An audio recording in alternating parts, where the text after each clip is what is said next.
Hello, Professor Sanders. So this is Phineas Minor and this is Cube Spinner 2. So our code was working it wasn't rendering the original cube, but what we had to implement was mouse direction control, which was not too bad once we got at least a 3D object that was similar to a cube working.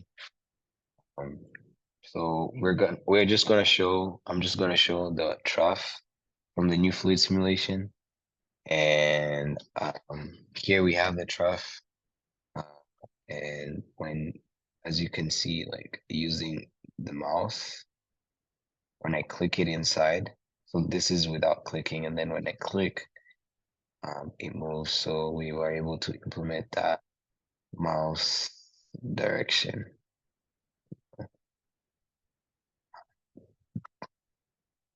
And yeah, when it's not clicked, it doesn't rotate, but when you click, it rotates, which is, yeah, it's pretty cool.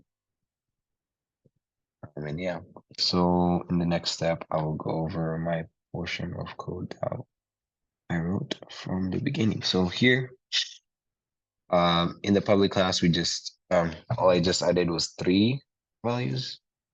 So I initialized a new double that was gonna hold the previous last mouse X value and last mouse Y value. So whatever value was stored, um, uh, that's what we initialized. And then we also did the same for the angle.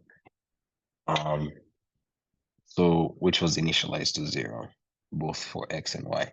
And then we have this Boolean is dragging. So is dragging is basically checking if the left mouse is clicked or not. So originally set it to false, and then we'll see here, it's used somewhere here.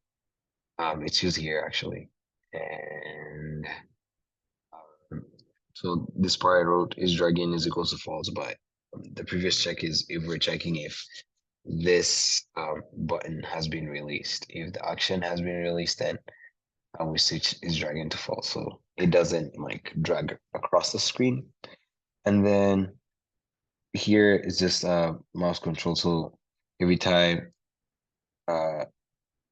rotate is called, it just updates the x axis +1 and then the y axis also +1. But yeah, this is within this while loop when the um in this loop function, the while loop when the window is still open basically. And yeah, I think that is all I wrote for the time. There's only 19 total changed lines from the original, so there wasn't too much changed. And yeah, we were able to implement. I hope you have a great evening and enjoy your weekend.